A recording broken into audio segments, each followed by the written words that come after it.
Now that CORZ Scientific has filed for Chapter 11 bankruptcy, what does this mean for holders of their stock?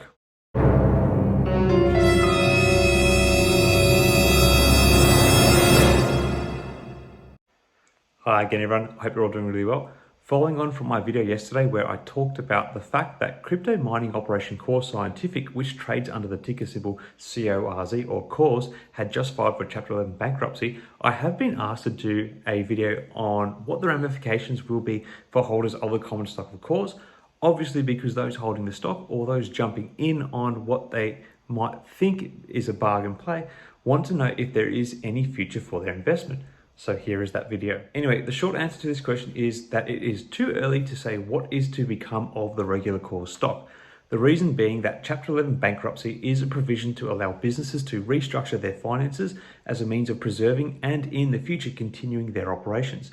This has been made clear from what has come out from CORZ Scientific, both officially and unofficially, as the company has positive cash flows. However, due to the falling yields on mined cryptocurrency, high energy costs, and increased competition from other crypto mining operations, CORZ Scientific has been unable to effectively meet their debt obligations, particularly for their senior notes, which have already had their October coupon payment defaulted upon.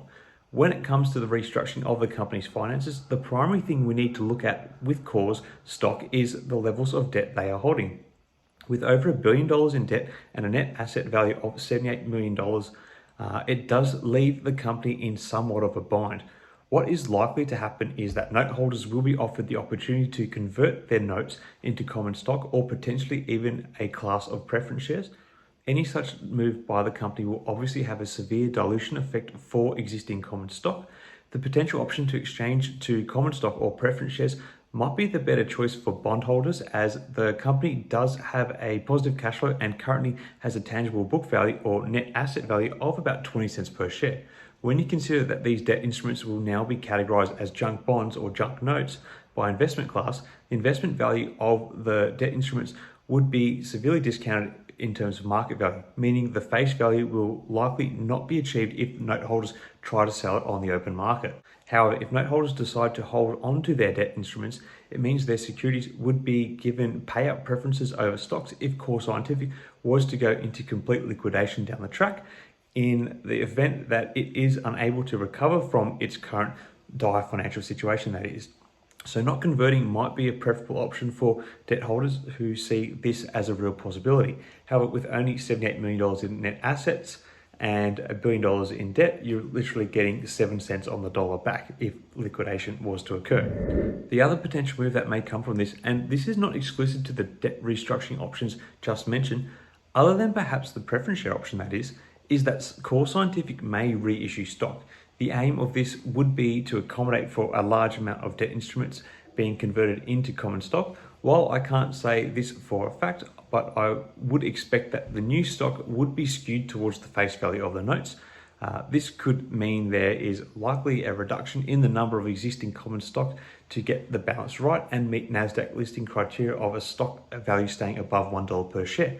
Much like the effect a reverse stock split would have in ordinary times, where say 20 CORZ shares could be converted into one of the newly issued stocks. Obviously those numbers are only an example, but this would mean there could be a potential drop in the overall number of securities held by holders of the common stock if this avenue is pursued, as well as dilution effects from the note conversion. So it doesn't bode well. Now, this video is mainly looking at the possibilities from the finance restructuring side for CORZ Scientific. However, it is also worth mentioning that there may be institutional investors lined up that could provide the funds to save the company, which could then lead to further dilution or even the potential of the company being taken private. CORZ Scientific also has the option of selling off non-core assets such as property to service some of the debts, all options which do not bode well for the underlying net asset value per share. Looking at these options I've briefly walked through, none of it sounds like good news for the stockholders, which is probably reflected in Wednesday's price slump. While there is a heavy discount on the share price at the moment and the potential for some price swings via extra volatility brought on by this development, the longer term outlook is not a great one for CORZ Scientific as it currently stands. Anyway, what are your thoughts on all this? Are you YOLOing and jumping into the stock hoping to make a quick gain, or are you going to steer clear of this play altogether? Let me know your thoughts in the comments below. Till next time, everyone, may the markets trade in your favour. Cheers.